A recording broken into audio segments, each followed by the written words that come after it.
அனைவருக்கும் வணக்கம். சில மாதங்களாகவே பாட்டாளி மக்கள் கட்சியினுடைய நிறுவனர் டாக்டர் ராமதாஸ் அவர்களுக்கும் அவருடைய மகன் அன்புமணி அவர்களுக்கும் பனிப்போர் நடந்து வருவது அனைவருக்கும் தெரிந்த விஷயமே. இது குறித்து இந்த வீடியோவில் நாம் முழுவதுமாக பார்க்கலாம்.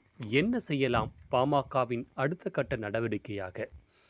எனக்கு சரியாக நினைவிருக்கிறது, திமுக ஊழல் குறித்து, திமுக அதானி சந்திப்பு குறித்து பாமக நிறுவனர் டாக்டர் ராமதாஸ் அவர்கள் சென்ற வருடம் தன்னுடைய ட்விட்டர் பக்கத்தில் திமுகவினுடைய ஊழல் குறித்த ஒரு பதிவை வெளியிட்டிருந்தார்.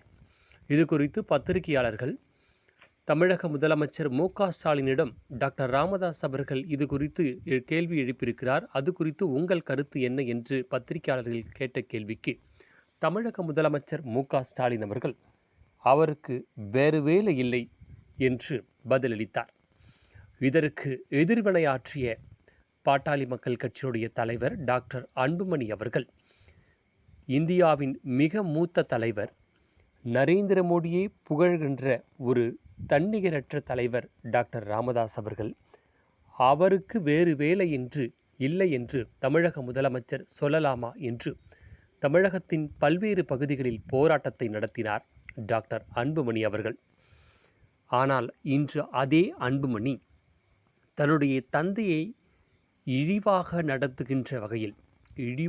நடத்துகின்ற ஒரு பிம்பத்தை உருவாக்கி கொண்டிருக்கிறார். அப்படியென்றால் மற்றவர்கள் தன்னுடைய தந்தையை இழிவாக நடத்தினால் அல்லது இழிவாக பேசினால் தவறு, நீங்கள் பேசினால் சரியா என்ற கேள்வி அனைவருக்கும் எழும்புகின்றன. என்னுடைய தந்தை வயதாகிவிட்டது, அவர் குழந்தையை போன்று என்றெல்லாம். ராமதாஸுக்கு வயதாகிவிட்டது, அவருக்கு உடல்நிலை சரியில்லை, அவர் ஒரு குழந்தையை போன்ற மனம் கொண்டிருக்கிறார், அவர் வயது மூர்ப்பின் காரணமாக ஆக்டிவாக இல்லை என்ற ஒரு பிம்பத்தை தொண்டர்களிடமும் பத்திரிகையாளர்களிடமும் தன்னுடைய கருத்தை பரப்புகின்றார் டாக்டர் அன்புமணி அவர்கள். ஆனால் நீங்கள் தெளிவாக அரசியலை உற்று நோக்கினால், கருணாநிதி இருக்கும் வரை கருணாநிதியை எதிர்த்து போராடவில்லை மு.க.ஸ்டாலின் அவர்கள். கருணாநிதி இருக்கும்போதே கருணாநிதியின் சொல் பேச்சு கேட்காமல் இருந்தார் மு.க.அழகிரி.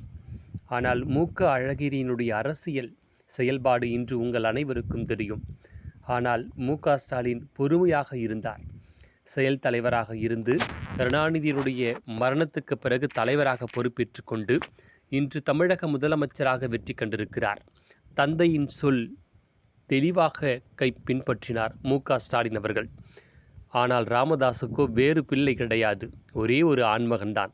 அதனால்தான் தன்னை மீறி எப்படி நடந்துவிடும் என்ற எண்ணம் அன்புமணிக்கு தோன்றி இருக்கிறதா என்று நாம் அனைவருக்கும் தோன்றுகின்றன. இந்தியாவிலே ஒரே ஒரு ஃபாலோவர், யாரையும் ஃபாலோ பண்ணாமல் பல லட்சக்கணக்கான ஃபாலோவர்ஸை வைத்து கொண்டிருப்பவர் டாக்டர் ராமதாஸ் அவர்கள். கருணாநிதி கூட ராமதாஸ் அவர்கள் ட்விட்டர் பக்கத்தை ஃபாலோ பண்ணுவார், ஆனால் ராமதாஸ் அவர்கள் கருணாநிதியை ஃபாலோ பண்ண மாட்டார். அப்படி ஒரு ட்விட்டர் பக்கம் டாக்டர் ராமதாஸ் அவர்களது. அந்த எக்ஸ் அலைவல பக்கத்தை அன்புமணி அவர்களுடைய ஆதரவாளர்களோ அல்லது அன்புமணியோ முடக்கியிருக்கிறார். அப்படியென்றால் அரசியலில் ஆக்கப்பூர்வமாக கருத்து சொல்லும் டாக்டர் ராமதாஸுடைய கருத்து அரசியலில் வெளிவரக்கூடாது என்ற எண்ணத்தை தானே அன்புமணி அவர்கள் இப்படி உருவாக்கியிருக்கிறார். ராமதாசுடைய இல்லத்தில் ஒட்டு கேட்பும் கருவி குறித்து யார் வைத்தார்களோ அவர்களுக்கு சரியான தண்டனை கொடுக்க வேண்டும், அவர்களை கண்டறிய வேண்டும் என்று எப்பொழுதாவது அன்புமணி அறிக்கை விட்டிருக்கிறாரா? தற்பொழுது சில நாட்களுக்கு முன் டாக்டர் ராமதாசனுடைய கைபேசி ஹேக் செய்யப்பட்டிருக்கின்ற தகவலும் கிடைத்திருக்கிறது. இதற்கெல்லாம் காரணம் ராமதாஸ் அவர்கள் செயல்படக்கூடாது. ராமதாஸ் அவர்களுக்கு வயதாகிவிட்டது, கட்சி என் கண்ட்ரோலுக்கு வர வேண்டும் என்ற எண்ணத்தை மேலோங்கி யோசிக்க தொடங்கிவிட்டாரா அன்புமணி?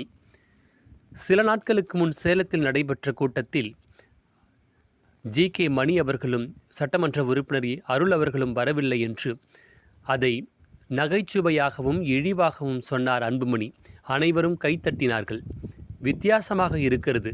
தன்னுடைய கட்சியை சார்ந்த எம்எல்ஏக்கள், தன்னுடைய கட்சியை சார்ந்த கௌரவ தலைவர், முன்னாள் தலைவர்கள் வரவில்லை என்று அவர்களுக்கு உடல்நிலை சரியில்லை என்பதை சிரித்து கொண்டாடுகிறார்கள். அன்புமணிக்கு ஆதரவாக இல்லை, ராமதாஸுக்கும் ஆதரவாகவில்லை. நீங்கள் இருவரும் ஒன்றாக இணைந்தால்தான் நாங்கள் கூட்டத்துக்கு வருவோம் என்று சொல்லக்கூடிய தொண்டர்கள் பாமகவில் இல்லை என்பதே உண்மை. அன்புமணிக்கு இளமை இருக்கிறது, அவர் பின்னால் சென்றால் நமக்கும் அரசியல் வாழ்க்கை இருக்கிறது என்று செல்லும் சுயநலவாதி பாமக தொண்டர்கள் சரியாக சிந்திக்க வேண்டும். ராமதாஸ் ஒருவேளை மரணம் அடைந்து விட்டால், மரணத்துக்கு பிறகு தந்தையை பற்றி வருத்தத்துடன் நினைவு கூர்ந்தால் அன்று பல்வேறு விமர்சனங்களை அன்புமணி அவர்கள் எதிர்கொள்ள நேரிடும். இது நிச்சயம் நடக்கும். நீங்கள் தெளிவாக சந்தித்தால் அன்புமணியினுடைய தலை பாமகவில் தூக்க பாமகவின் தேர்தல் தோல்விகள் சந்தித்து கொண்டுதான் வந்திருக்கிறோம். ஆனால் ராமதாஸின் தலைமை இருந்தபோது பாமக பல்வேறு வளர்ச்சிகளை பெற்றிருந்தது, குறிப்பிடத்தக்க வெற்றியையும் தக்க வைத்து கொண்டது. அதனால் நான் அன்புமணியை சிறுமைப்படுத்துவதற்காக இதை கூறவில்லை. பெரியோர் சொல் கேட்டு வருகின்ற 2026ஆம் ஆண்டு சரியான தேர்தல் களத்தில் ராமதாஸின் சொல்படி கேட்டால் பாமக வெல்லும். இல்லை என்றால் பாமகவினுடைய எதிர்காலம் கேள்விக்குறியே.